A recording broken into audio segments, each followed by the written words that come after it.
ఇవాల్టి ముఖ్యాంశాలు.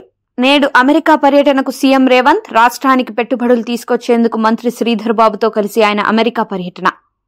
అమరావతిలో పర్యటిస్తున్న ఐఐటి మద్రాస్ నిపుణుల బృందం, సెక్రటేరియట్, హెచ్ఓడి భవనాలు, హైకోర్టు నిర్మాణాల పటిష్టతపై అధ్యయనం, ఐకానిక్ టవర్ల వద్ద రాఫ్ట్ ఫౌండేషన్ ను పరిశీలించిన ఐఐటి మద్రాస్ నిపుణులు, ఎస్డీఆర్ఎఫ్ సిబ్బందితో కలిసి నీటిలో మునిగిన నిర్మాణాల పరిశీలన.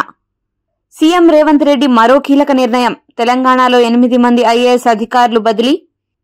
ఇచ్చిన ప్రతి మాట కాంగ్రెస్ నిలబెట్టుకుంది. మంత్రి పొంగులేటి. గతంలో రుణమాఫీ 4 సార్లు చేసినా రైతులు ఇబ్బంది పడ్డారని, ఏకకాలంలో రుణమాఫీ చేస్తే బీఆర్ఎస్ నేతలు అబద్దాలు ప్రచారం చేస్తున్నారని మండిపాటు.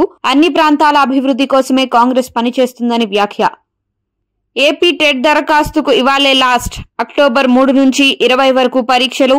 సెప్టెంబర్ 22 నుంచి హాల్ టికెట్లు డౌన్లోడ్ చేసుకునే అవకాశం. ఫలితాలను నవంబర్ 2న విడుదల.